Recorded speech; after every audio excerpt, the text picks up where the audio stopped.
program. So we take this opportunity to say good day and welcome to President and Leader of the New Democratic Party, Dr. the Honorable Godwin Friday. Dr. Friday, welcome to the program. All right. I think you have your mic mute, Dr. Friday. If you can just unmute your mic. Let me fix that right now. There you go. So thank you very much, and thank you for the great work you've been doing today, and forever. And for all those who are listening, thank you so much for being a part of the program. We know that you could be doing other things, but you're here with us to share your views about conditions in this country, about things that we can do better, and sharing the hope for a brighter future in St. Vincent and the Grenadines. So thank you so much for being a part of this and for being a part of the larger project of bringing our country back from the brink of disaster, really, economic disaster, this disaster situation with crime in the country, all of these things that the people have an innate sense that we are not going forward. We are not making the progress that the others in the government are boasting about. That there simply is not the reality for the most people in this country. And that is what we are about to change come the next election. But we all are going to have to play our part. We have a role to play now in educating one another, in encouraging one another, in getting the courage to do that which we know that we must do come the next general election.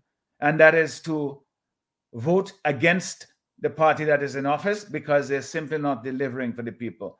You have given them support in the past. They have made promises and they have broken them. And of course, we have been dramatizing and bringing these broken promises to the people so that they can hold this government accountable. That is what you're supposed to do when you're in government. You don't make empty promises just to get votes. If you make promises, then you must have a commitment to fulfill those promises. Colin, I just want to, before I get into substantive discussion, just to give a roundup as to some of the things that I've been up to in the past week or so. As you know, last week I was not on the program, and that is because I was out of state. Senator Siobhan John and I were invited to attend a conference on the role of women in politics in the UK, in London. And so we were there, and I returned to the state on Friday evening.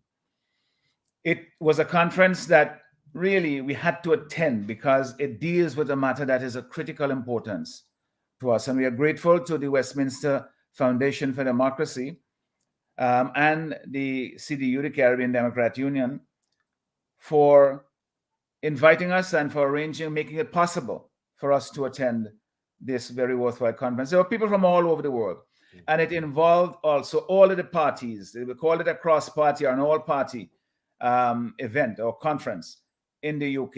I mean, when you think of a situation where you have the Conservative Party, the Labour Party, the SNP, the Scottish National Party, and all the other smaller parties were a part of this conference. And then there were representatives from East Africa, that is from Uganda, from Tanzania, from East Europe. Well, from Europe, there were persons there from former Yugoslavia, from Montenegro, and from Bosnia Herzegovina, from Albania, from various other countries that are emerging, democracies and so forth. And also, we were from the Caribbean. We were there sharing our experience about the politics here in our country and the hope for change to come in the future. As I say, it was not a conference along political stripe. It was representing parties of all political stripe, but really the Westminster Foundation for Democracy, the idea is to encourage the parties to stick to the course and to foster and promote democracy in their countries. I had some really interesting discussion with some of the delegates from Uganda to understand what the experience is that they have there. As you know, with this our guy here like to talk about how long he is in power. Well, they have a fellow there named Yoweri Museveni, who's been in power there for, I think, nearly 40 years.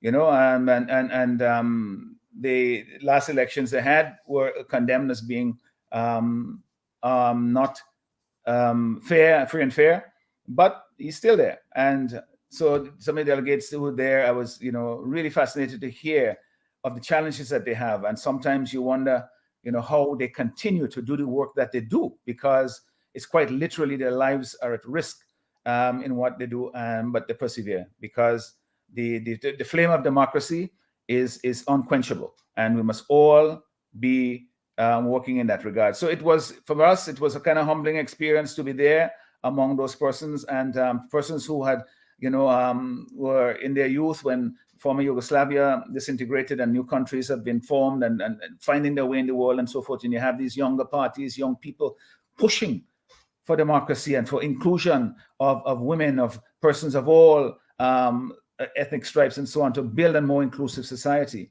And we were happy to be a part of that. And I want to thank again the CDU and the Caribbean Democrat Union and the Westminster Foundation for Democracy and the Conservative Party for organizing for us to be there and for taking part in this fantastic event. And Senator John, I'm sure will have more to say when she finally arrives back here. She's visiting with some family in the UK before she returns, and she's a well-earned break for her. And I'm sure it will not all be fun and games, that she is also will continue to be working to meet people and to let them know what is happening here in St. Vincent and the Grenadines. Colin, I have another meeting coming up this week, and this is something that is organized. The region, again, it's being organized by the British Commonwealth Parliamentary Association to have the parties from around the region participate in a meeting about the importance of the public accounts committees, how to make them function, how to make them vibrant, how to use the resources at your disposal to hold government accountable. And this is something, as you know, has been rather contentious for us here in this country, because the government, on the one hand, they keep saying, the opposition and Friday and USS, they ain't calling it Public Accounts Committee, without acknowledging that they were the ones who stopped it from actually meeting so many years ago when USS tried to hold a meeting of the committee. But now we resolved that we shall proceed and persevere with it, and let them, bring their obstacles and their hypocrisy towards it, but we will continue to do our job. So I'm going to go to this meeting in Trinidad tomorrow. It's a 3-day meeting, Tuesday, Wednesday, and Thursday, and return on Friday, God willing. And I am hoping that I'll have a chance as well because it's one of these, the importance of these sorts of meetings is you meet, leaders from all over the Caribbean. And from, I think, all the parties from Jamaica all the way down to Grenada participate in Belize and St. Vincent, Dominica, Antigua, and so forth, Trinidad and Tobago, because it's being held in Trinidad and Tobago. So I'll be there and to give my take on what's happening here in St. Vincent with respect to that committee, but also to learn as to how we can make the experiences of countries in the region and how we can make this committee function, irrespective of any obstacles that may be thrown up in our way by the present government. Never mind the hypocrisy about talking about, you should call it and call it. They're the ones who stopped it from being called in the first place, but we will persevere. So that is something that is on my agenda here for this week, Colin. In the meantime, we have the tremendous work that we're doing, as you well know, on the ground, getting out there in the various communities. And I want to really applaud my colleagues for the effort, that they have made in carrying the baton, even when, I am out of state. Major Leacock has acted in my stead and has done a fantastic job. The other colleagues who have given him the support that he has required from time to time. And it just tells you that we have depth in this Democratic Party. And I'll tell you something, Colin, when I go away, I don't micromanage from abroad, I know I have competent people. I focus on what I am doing when I'm abroad. And I focus on trying to extend, the reach of my influence and my party in wherever I am. So I focus on that. Yes, of course, I stay in touch with what's going on, but I have confidence and in the competence of my colleagues here. And that's how we roll. So that is what we have coming up. But of course, this week, Colin, there'll be a number of activities, from the Democratic Party, because we cannot rest, as people keep telling me all the time. They said, Dr. Friday, you cannot leave any stone unturned. We need a change in this country. You are the one that we have put at the head of bringing this change to the country. We support you. And I've been getting a lot of supportive comments from people saying, yes, they see that we are, as a party, up in the ante, that we are working because we understand that it's not going to be easy to change this government, because they are entrenched. They will use whatever means necessary in their estimation to remain in power, because power is all that matters. We want to change that now, because the people in this country have seen what this government has to offer, what they have done. We're not saying they've done absolutely nothing. I mean, that has been their approach. But the point of the matter is, the baton has to be passed, because you can't, as Ralph wanted to do, run the entire relay race yourself, because all that does is make us lose and fall behind the rest of the region, which is what is happening now. We have lower wages than anywhere else in the region. We have higher homicides than anywhere else in the region. We have violent crimes more so than anywhere else in the region. We have higher taxes than most places in the region. All the things that we want to have turn around to make our country a better place, we are going in the wrong direction. So that is why it is necessary for us to gird our belts, to put our shoulders to the wheel. Everybody, I've said this before, our tent is open. Don't think of the New Democratic Party as a party in itself. We are the only movement, the only body, the only organization capable of bringing change in this country, political change in the country. So those persons who may have, I heard you say earlier, that people who voted for the ULP in the past, that is understandable. That's the nature of politics. You have your choice. Nobody owes me a vote. I want to earn every single one of them, and I believe that we are doing so. But when you recognize that you have been let down, don't feel that you owe them your support. You are there to put the party in government that serves the best interest, your best interest. I'm talking here now to the voter. Your best interest and the interest of the country overall. That is your duty. That's your obligation. You don't just hang on to a party because you say, me always vote Labour. Right. Me come meet my family voting Labour. The point of the matter is, if you're going over the cliff, if Labour going over the cliff, you don't go with them. You say, hold up the fellas. You see that party going on, that is not what I signed up for. I'm looking around to see if there's something else going. You look and you see Dr. Friday come and meet you in your communities. We were down in North Leeward the other day in Rose Hall. I know it sends shivers down their spine when they hear that we do that, because these are territories that tell you those are areas that are not traditionally friendly to NDP, but we go there nonetheless, because we are about representing all the people of this country, not just some, all the people of this country. And that is why we are continuing with the work that we are doing, and our colleagues will continue to raise the ante and work harder and harder. And you will see those activities taking place during this week, during the weekend, next week, and God help us, way into the future after we have changed this government, so that we could deliver on our promises and the people, and to the hope that the people have come to place and trust that they place in us. I have no doubt that they will vote to change the government, because they realize that this is a situation now that's untenable. Everybody is fed up and tired. Things are hard. Taxes are higher. No relief from the cost of living. It's a terrible situation for most people. So we need to be able to change that, Colin, and we will do so. And this is something that we urge everyone to work hard to make it happen. Colin, I just want to I meant to mention this at the beginning. I went to a funeral last Saturday, of a friend of mine from, we were in school days. He was a little behind me in school. Lionel Lewis, we call him Froggy. I look at him as a young man because he's younger than me.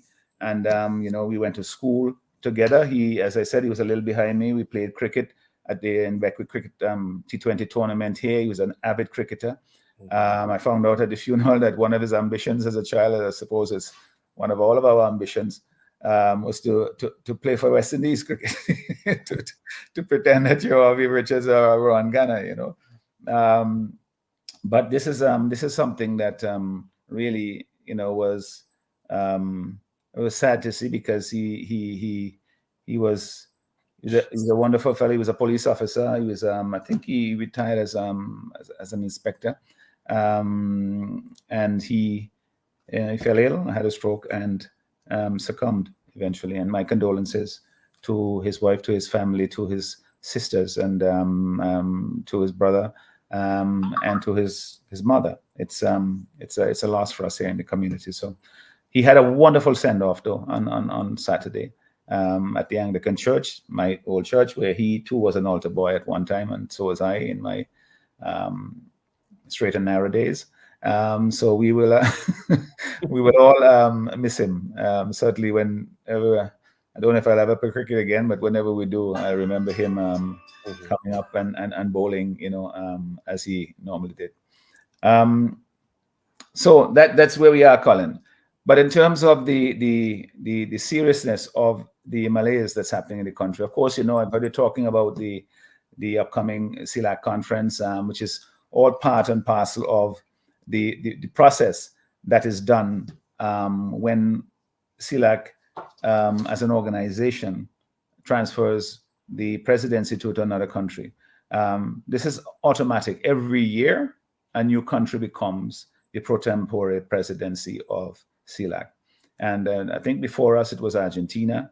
Now it's St. Vincent. I'm not sure. I think it's a Central American country that will be taking over on the weekend. And that is just part of the process. Now, CELAC is an organization that a lot of people here don't really know about, as to what it functions, how it functions, and what it actually accomplishes. And I've had many conversations with other colleagues of mine and other persons who are involved in the diplomatic scene, multilateral agencies, about the organization. And it's essentially, supposed to have economic and trade implications, but there was some political rationale in its initial formation. How it evolves depends really on the commitment of the countries that are involved now. As to how it benefits us depends really on how it goes forward, because as it is now, it's still an organization that is getting its footing after so many years in existence. We in St. Vincent and the Grenadines are part of that organization. So we are part of CARICOM, part of OECS, part of the United Nations. There are a lot of multilateral agencies that we're involved in. Always when we do these things, we want to make sure that we have the greatest benefit for us as a country. Being and participating, we want to make sure that we have the greatest benefit for ourselves as a country. And certainly in government, that will be my mantra, really. How does it benefit us, and how can we benefit more from our involvement in international organizations, in our bilateral relations with countries around the world, and in our investment decisions that we made with respect to foreign direct investors that come to St. Vincent and the Grenadines. And as I mentioned that, I know that one of the issues that have been very much in the public domain, and quite rightly so, is the opening of Sandals and the questions as to how we are going to benefit from it. You've heard me speak about this before on the radio and in other forums. This is critically important for us when we have any kind of development, that we ask the question as to how we can benefit most from it. Now, in any kind of negotiations, you have to have somebody looking out for us. We have to have somebody saying, well, this is a negotiation between parties of unequal strengths. We don't know like how strong Sandals is in relation to us and so forth. But certainly in St. Lucia, they have 3 hotels. They have a stronger position there. In St. Vincent and the Grenadines, we are basically coming to the table now for the first time, and it is it's the obligation, the duty of the government to look out for the interests of the country, look out for the interests of the people. How do we benefit from it? It comes from the spin-offs. We are not going to get a part of the room rate that they charge. We're not going to get whatever they serve up on the table, or a portion except in taxes of the dinners and the breakfasts and so on that they serve. What we get is a lot of the spin-offs that take place.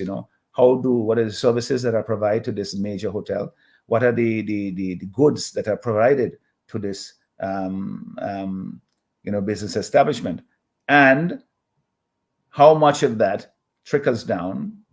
I don't like the word trickle down, to be honest. How much of that benefits our people? Because it shouldn't be just a matter of trickling. Now, when you think about trickle, you don't know where it's going. It's just something that happens almost automatically. And it almost sounds like just a little drop.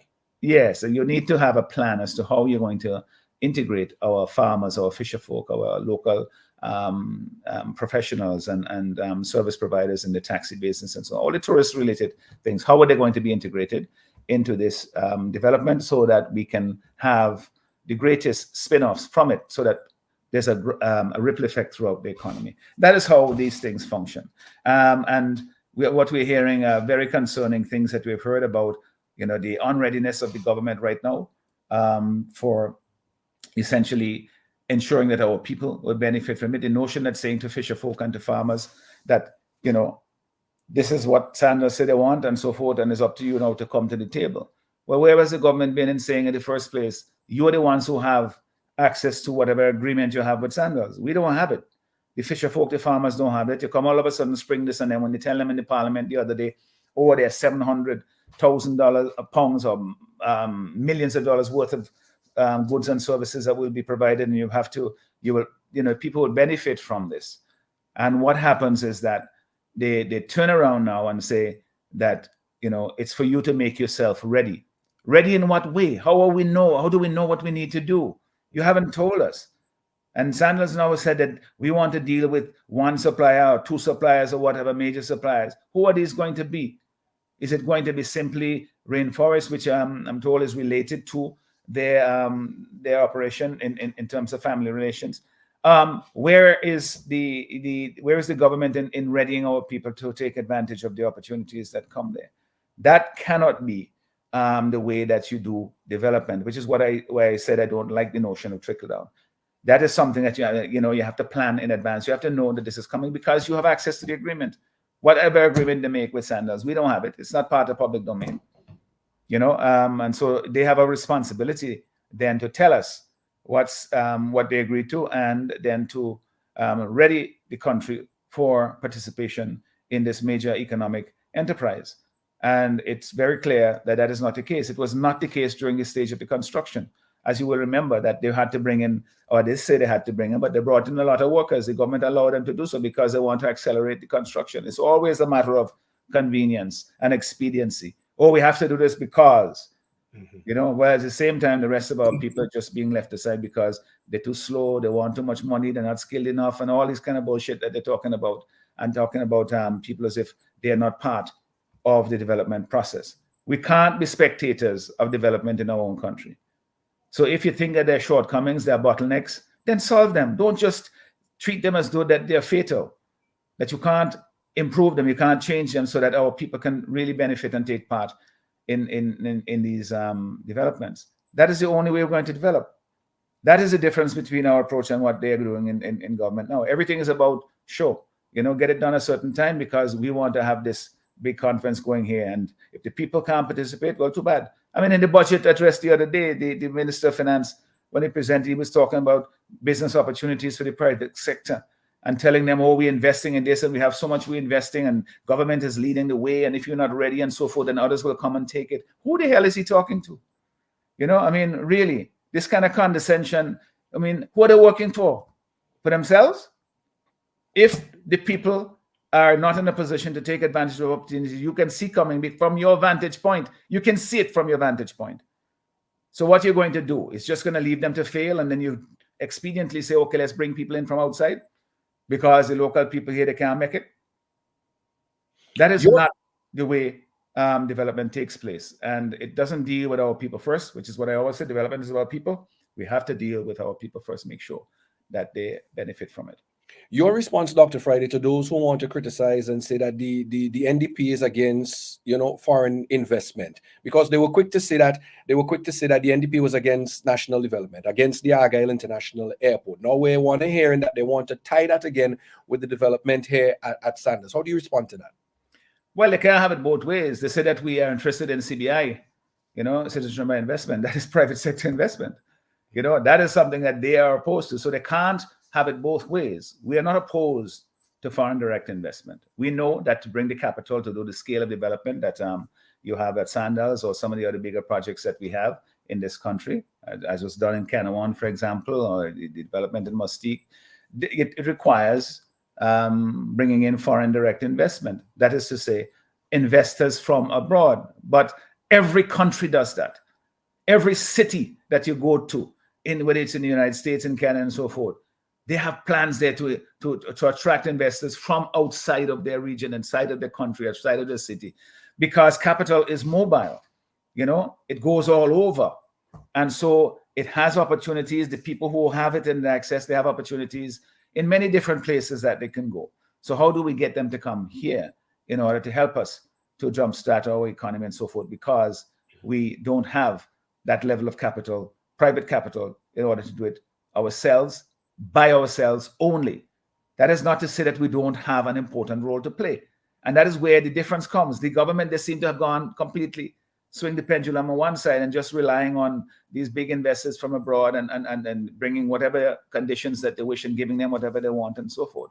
And they used to criticize the NDP and say the NDP and Mr. Mitchell was like that. So how all of a sudden now they want to come around and say NDP is against foreign direct investment? We are not against private sector development. We are the party. Our political alignment is center-right. That means to say that the government has a role to play, yes, but they facilitate private sector development, have people take control of businesses and their lives. That is how we intend to govern. But government has a facilitating role. It doesn't come and replace the private sector, as this present administration and other socialist governments around the world have tended to do. It does not work because, we have lots of reasons, which I won't get into. But the point is that is our political alignment. So we are not against private direct investment. We are not against Sandals as an investor. Long before they came, I said that is the sort of investor that you see in St. Lucia and other countries in the world. But they have negotiated arrangements that are more favorable to their countries. Why is it that we can't do that here in St. Vincent and the Grenadines? That is what we have to do. So they're here on the ground. We have to find ways in which to make it beneficial to us as a people, as a country as well. So don't be carried away with that nonsense, that sort of scare tactic. That seems to raise the issue now, again, which has been an issue that the NDP has constantly raised in past election campaigns, about transparency and accountability. How much is that really lacking in this ULP administration? Well, they talk it, they have a good talk. They put a lot of stuff on the books, and they pass legislation, of Freedom of Information and so forth Act and all of that, and they don't function. And they talk about it. They built an airport, for example. We don't know the absolute, we don't know the exact cost of it. We know what they tell us, but there's never been an audit of it. So we don't know how the money was spent.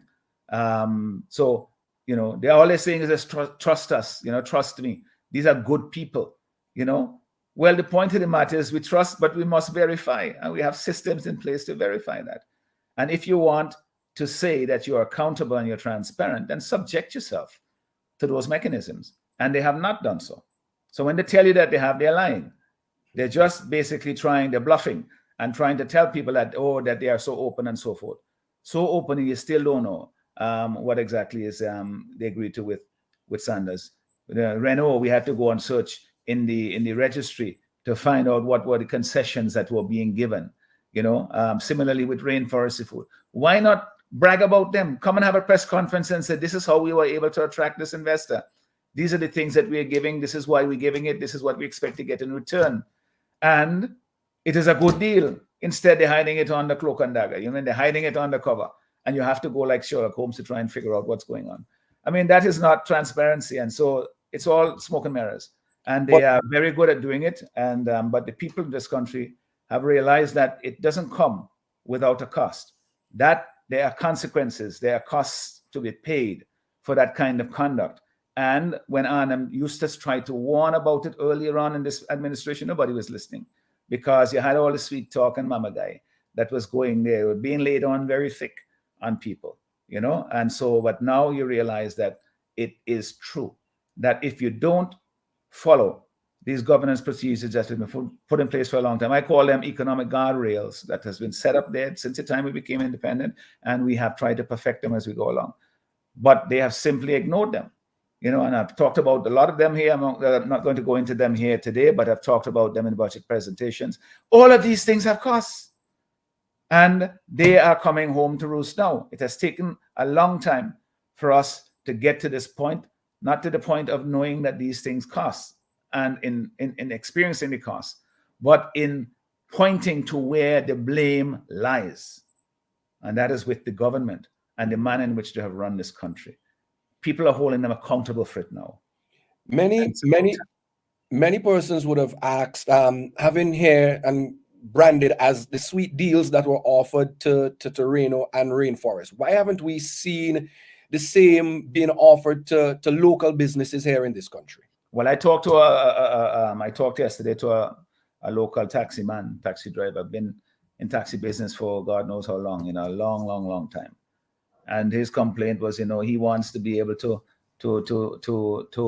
get a new vehicle, you know, to operate his taxi, and why he can't get a concession. And I said the same thing. I said, why you can't get a concession? If anybody deserves a concession, you're a taxi driver. You've been doing it. You could renew your fleet, your vehicle, and have a better service to offer to the public. Why? What does it matter if the government loses a few $1,000s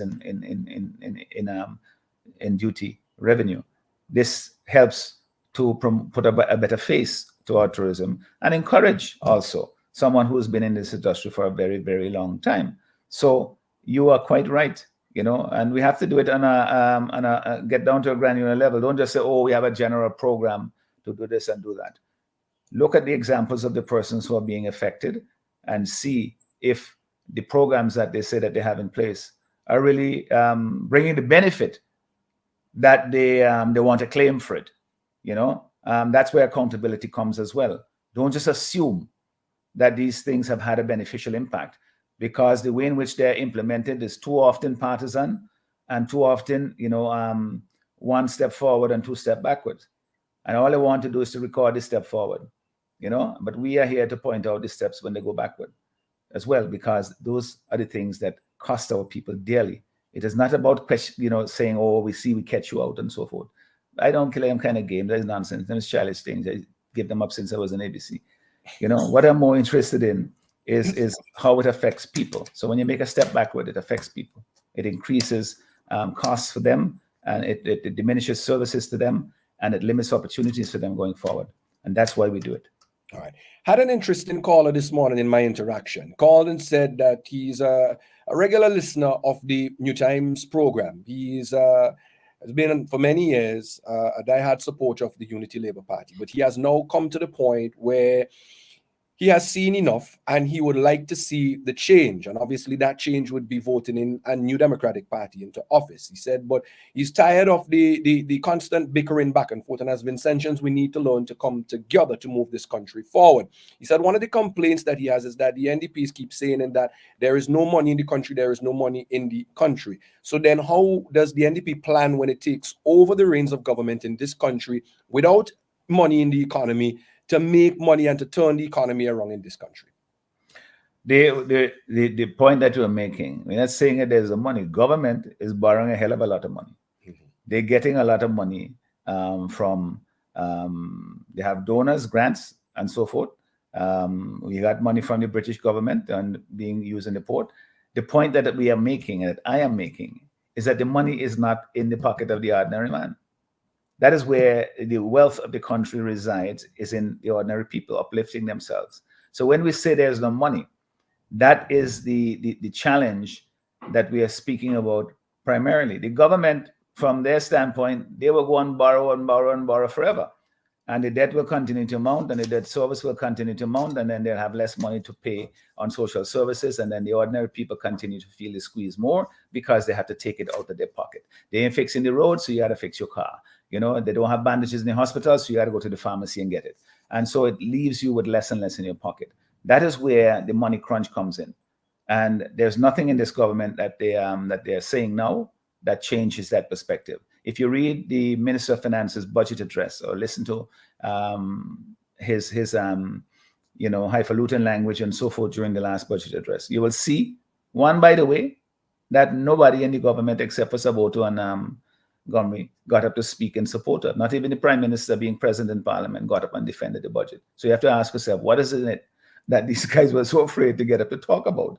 You know, there were 4 members, 4 or 5 of them in the Parliament when they called to wrap up the debate on the government side, and not one of them would speak in it.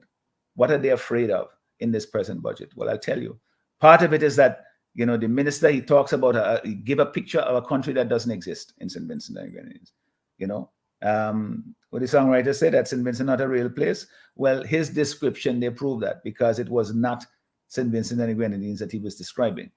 And when he talks about, you know, providing these opportunities and then, you know, later on not delivering, and the kind of tone that is set up there, that is something that I feel that, you know, the people of this country are tired of, and they're able to move forward and say, let us get a new administration in place. Friday and his team have articulated a vision for the country. Let us give them a chance to try and bring this about, because what we have now is not working. And for those people who want a reason to vote for the New Democratic Party, what I ask, because to be honest with you, sometimes we take a long time trying to explain what we're doing about and so forth, and we spend all day talking politics, but most people, they get contact with it from time to time and so forth. They don't hear the whole story. And so it is our obligation to keep trying to bring it across to them. So I will say that even if you have not had the time to sort of go through our manifesto or listen to this program every day from beginning to end or for the rest of the week and so forth, there is a moment when trust is required. And you look at me, you look at the team that we have around us, you've heard, you've seen our approach to governance and meaning in legislating in the Parliament, and our demeanor as to how we will govern the country. So we are asking for your trust in this to say, well, okay, you know, let us give the New Democratic Party, let us give Dr. Friday the opportunity to do what he says he will, because they know what I'm saying is good for the country. I think sometimes they may have questioning and asking themselves, oh, you know, I never vote NDP. What's going to happen if NDP come in office? You don't have to worry about any of that stuff. We are not, there's no witch hunt for nobody. You know, people, you're in a job, you're doing a job, and you're doing it well. You have nothing, absolutely nothing to worry about. You know, this is something that people, they try to spread fear within the public service, you know, by this ULP acolytes and you know, some people who should know better, that NDP, if you know, the fear of the NDP in governance, that is not part of what I am as an individual. Nobody in my organization will be able to pursue that course unless they go through me. And that is not going to happen, because I know my colleagues also share my views and my values on this. And so the people of this country have nothing to fear in that regard. What we have to do is to look to a brighter future and imagine that it's better. It can be better. Listen to what we have been proposing, because a lot of it that we have said are common sense things. The government has taken on some of those things themselves because they realize that they make sense. So it's better to get it from the original, hear it from us rather than from them. Because if we conceive of it and we have the heart to put it out there, then we will have the commitment to get it done. They're just doing it because they think it resonates with people, and they feel that it will give them a few more votes. Don't be fooled by that. All right.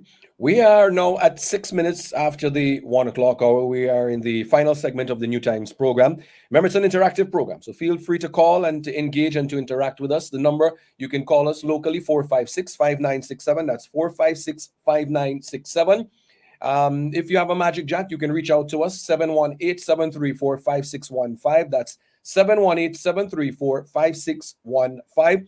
Feel free to drop us a message via WhatsApp. That number is 784-498-3802. Again, that is 784-498-3802. We'd love to hear from you. Let me take this opportunity to say hello to Jacqueline Menyard, who is watching us via Facebook over in Barbados. Glad to have you here with us on the New Times program. I think we have a caller, so let's go to the phone line and let's see who we have. Caller, welcome to the program. Hello. Hello. Yes, you're live. Welcome to the program. Hello, greetings, Colin. Excuse me. Same to you. And Dr. Friday, greetings. Good afternoon, caller. Thank you for calling. Yes, I had the privilege of attending the funeral of Inspector Lewis, Lionel Lewis, from here in Whitby, Ontario.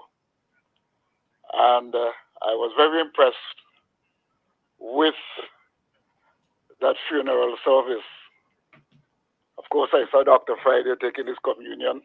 And but what I found very interesting is the number of police officers who poured out their view of him as so diligent and bringing a special sort of a brilliance to the police department and how he conducted his affairs at the court and so on. In addition to that, though,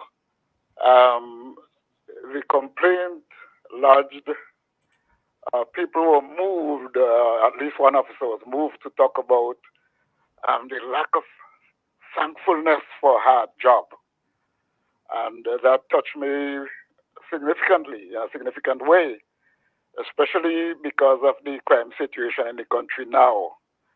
And one would think that we would make some special effort to pay attention to our officers, to uplift the morale of our men in the Royal St. Vincent and Grenadines Police Force. We have seen pictures and videos of poor conditions under which these men work. I am actually calling upon police officers and the police association to take a stand and recognize that there is a shortcoming on the part of this government when it comes to giving them the necessary tools and moral support to deal with the crime situation in the country. But I must go back a bit to Froggy. I interacted with him a few times briefly on my visits to Beckway. Well, one conversation was not brief at all. It was an hour thereabouts. And we spoke about his effort to keep the youth on the right path. And during the conversation, young people will be passing by, girls and so on. What he did, it was dark, sun had gone down. What are you doing here now? Go home and things like that. He would shout at them and they would wave to him and hello and so on and greet him. He was that kind of a person, And he spoke about his commitment to keep drugs off the island and to keep the youths on the right path. Another fascinating thing, this is a bit amusing, Guys say that this guy was a strange one because you'd see him in Hamilton now, and you will take a vehicle and go down to Paget Farm, and you will meet him there as if this man could be at two places at the same time. He was that committed to his work. And I want to salute Froggy and his family for giving such a diligent officer to us. And I want to commend the police officers, police officers who were there and all that they had to say, and especially also Commissioner of Police Williams, who was present and had similar good things to say as the other officers. It was a day for Beckwith to feel proud about one of its sons, and I joined them in that great salute. Dr. Friday, it was good to see you off to England, and like you said, I was impressed with the way the other party members and candidates and officers and so on continued in your absence. And as you say, that is the way we roll. For we are the NDP. This is Malcolm Garway over Hey, now. Malcolm, I got your voice. Yeah. All right, thank you for your call. All right, we will move along. Like I said, the phone lines are open, ladies and gentlemen. Thanks, Please. Malcolm. Thanks. Good to hear your voice, man. I'm looking forward to seeing you again when I'm back up in Toronto at some point later this year. As we wait for more of the calls to come in here on the program, Dr. Friday, again, just to go back to one of our callers here on the program today, a lady called quite distraught on the issue of perennial larceny. Again, Yes. that continues to be a major issue affecting our local farmers, but we seem that there's not been much being said or done from this administration. Why is that? Nothing is being done because it's not sexy. Because it's somebody, as I said the other day at the where was it? One of the various comments, because I talk about this all the time. Israel did a fantastic presentation on it at the meeting in Chapman's Village a couple of weeks ago, to give the farmers the commitment that we understand the problem, we understand the frustration, because the government doesn't seem to think that this is worthy of their attention. Somebody thief two bunch of your planting and so forth. Where you come back in the police with that for? They take your goat, they take your sheep. Where you come back in the police with that for? Go look for them. That's the kind of approach. It simply don't get the respect that is required, and the problem continues. And every farmer you talk to, they will tell you. When I was out the other day out in Montreal, we were talking to farmers out in Richmond Park, and everybody has lost animals. They lost pigs, they lost sheep, they lost goats, and nobody is giving them any redress. They lost crops as well in their fields, that when they're getting ready to harvest, somebody else have eyes on them before them and take them before they could take them. That saps the energy and the initiative of the farmers, and it holds back agriculture. I said at the meeting in Chapman's Village that I support and 100% endorse the approach that Senator Bruce has adopted. That is to say, you have enforcement of the tough measures that are there, and you provide mechanisms in place to assist the farmers. They should not be the ones always holding the empty bag. But what I said is that the uphold is as bad as a thief. Somebody who thief your animals and you come and selling me to half price, then you must know something wrong. This person don't farm, so how come all of a sudden he have sheep and goat to sell, goat meat? Obviously something is wrong there. So if you're profiting from it by taking it, then you are just making the problem worse. And those persons should be dealt with just as much. There's an approach by the Democratic Party that there will be zero tolerance for perennial larceny. Zero tolerance. And we have to give our farmers the assurance that we take very seriously the losses that they continue to absorb quietly in many instances because they've given up in frustration. Mm-hmm. All of them, you meet them all the time. Everybody has lost something. So why is there not a serious attempt on the part of the government to deal with it? One time they said they had rural constables that are supposed to do with these things. And they put a lot of people in these positions who simply were unsuited for doing it. And they were perk jobs that they were giving to people, not really expecting or requiring them to perform their duty in the way that would make a difference for the farmers. So I understand to that caller who called in this morning, she's absolutely right. This is a generalized problem, and it's something that we need to take seriously. I said too, that we will deal with it from the point of view of justice for the individual farmer. Of course, justice is in itself a good that must be upheld.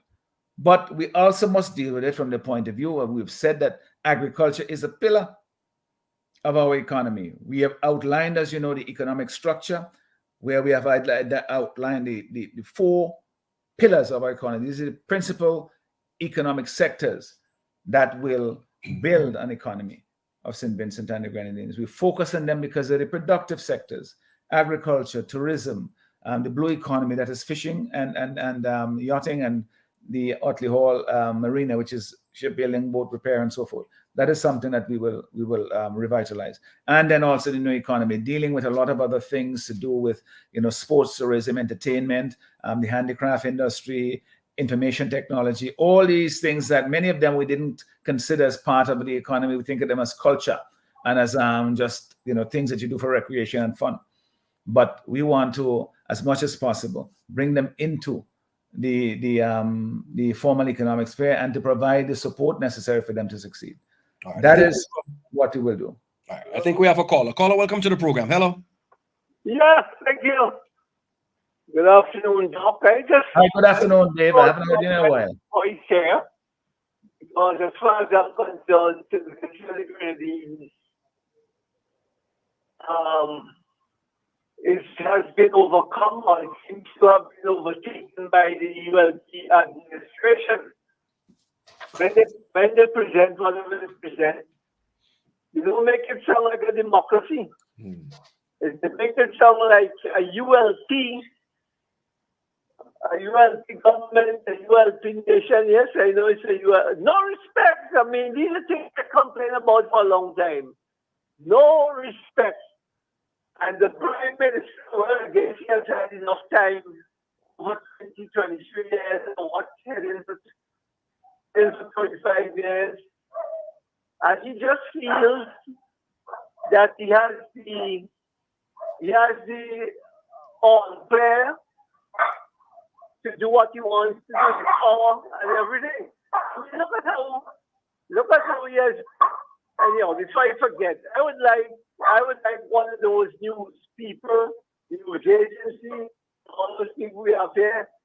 I would like them to do an interview on the road, find out from school children and our people on the street, what do they understand by SILAC? How do they look at SILAC? What does it mean to them? Are they excited about SILAC? What benefits are SILAC going to bring to them? Yes, I think it's important that we know how our people are thinking. Well, don't talk about the big conglomerates. I'm speaking about standards. I know I'm a lone voice when it comes to this, but nothing has really changed when it comes to how capitalists can get away with murder, so to speak. They can bribe a government, or they can get them to adhere to certain concessions to benefit. I mean, what is it? I mean, we should have an idea what is the profit of standards, especially with them in different countries. We should know how big is their profit margin. I was never really excited when I hear about the standards coming here. I have to speak my mind, even though I don't like to say this, because at the end of the day, it's always the local people who have to work like slaves, be paid like slaves, hewers of wood and carrier of water, as the old saying goes. So I'm hoping. I wonder if when the NPA is in office, if we can make any positive changes to all of the hearings, all the sessions that were granted. Well, and I find that it's very difficult to hear what Dave is saying now. Yeah, Dave, we're having a slight problem with your connection. I'm not sure, but you're not quite clear. You're not hearing me? We're hearing you, but not clearly. We're not quite sure if it's if it's a connection problem. Yeah. So, but all my thing is, yeah, we have this mega investment. What percentage of is going to benefit us? It will be good to also know how much government is going to get from them. All right. Thank you. All right, Dave. Thank you. All right. Let me take this opportunity to the lady, the caller who called earlier up, raising the issue of perennial larceny. What I would like you to do is call the office number if you're still listening. Call the office number at 456. That's the Nice Radio office number, 458-1013. That number again, 458-1013. Please give them your name and your contact number. I would like to get in touch with you after the program. Again, so that's for the lady who called here earlier on in the program, raising the issue of peridot larceny. Again, please, I'd like you to contact the office number here at Nice Radio. That number is 458-1013. And please give any one of the lovely ladies who would answer that call your name and your contact number for me, please, so that I can get in touch with you. All right, we have a call coming in. Let's take this call. Let's see who we have. Caller, welcome to the program. Hello. Yeah, good afternoon, Colin. Good day, my brother. Good Welcome. afternoon, Dr. Friday. Good afternoon, caller. Thank you for calling. Yes, you're welcome. Dr. Friday, Yes, sir. I'm speaking to the Vincentian people now, and I want them to open the eyes and the ears. And I dare them to tell me, to show me anything in St. Vincent to prove to them that the ULP government was ever interested in empowering the Vincentian people. Vincentian, they never went out there. They never went out there and looked for a market for anything agriculturally in St. Vincent and the Grenadines.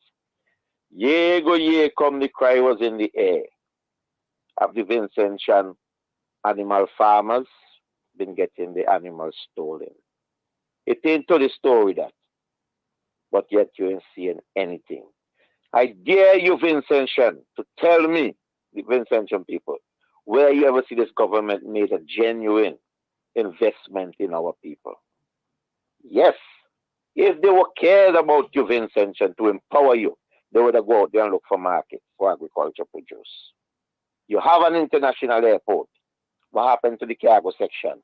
But they had the plan all along to keep the Vincentian people on the knees.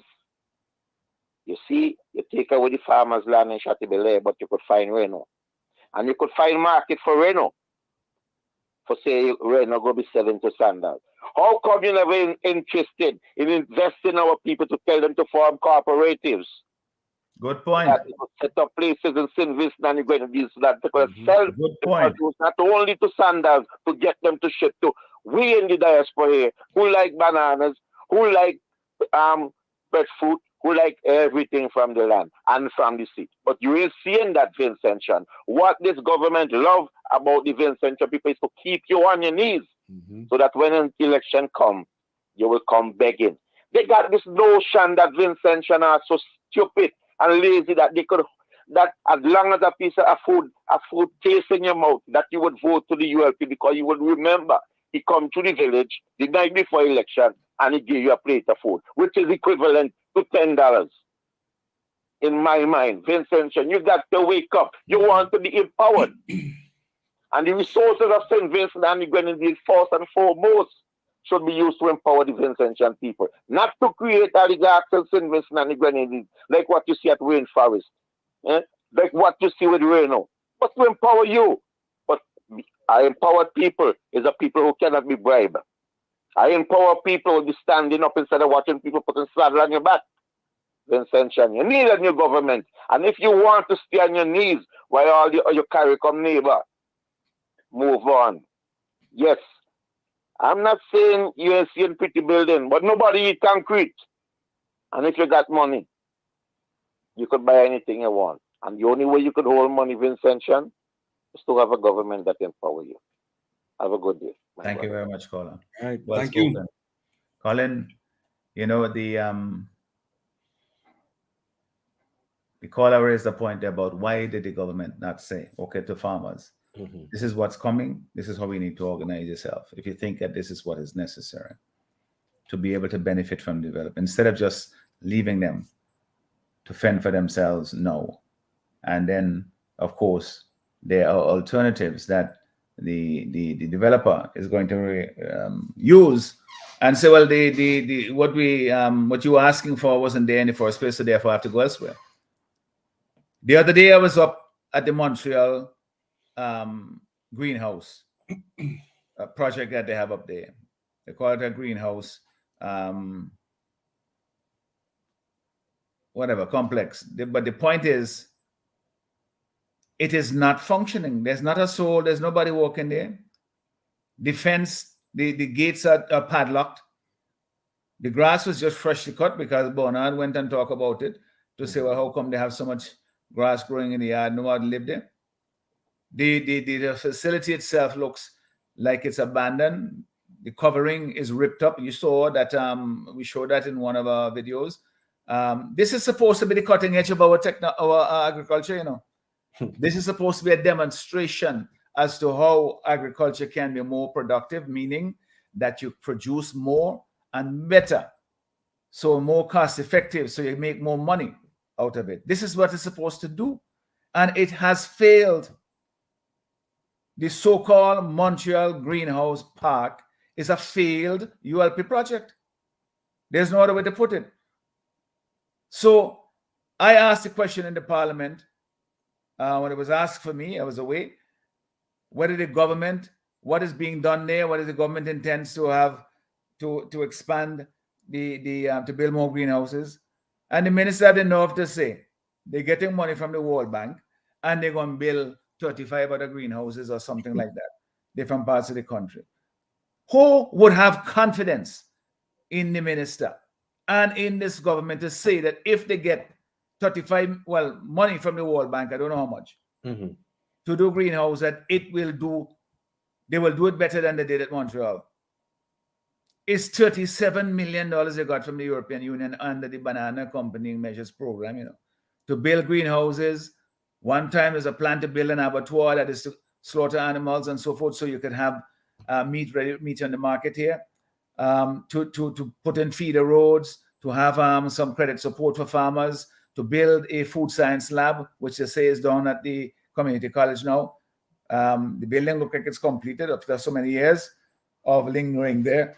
But all of these things were part of the project.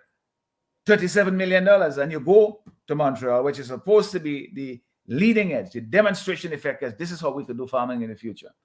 And it's a complete failure. So where is the minister going to get the commitment and the expertise? How can he convince people that if, as he says, the World Bank is going to give more money to the government to essentially expand and to build upon this project? What is there to build on? The only way that is going to work is if you have a change of government where we would apply those funds in the way intended and seriously seek to find alternatives to what we have there now in terms of the failed project at Montreal and the difficulties that farmers all over the country are having. People want to farm. I was in Rose Hall the other day. There's this lady who took me through her farm. She said, "You want to see it?" I said, "Of course." Colin, the slopes in those areas are pretty steep. But she was there and she was sure-footed and she was showing her broccoli and cauliflower and her tomatoes and everything that she's growing on this patch of land. Proud for doing this over 40 years, eating off the land, everything organic, proud to be a farmer.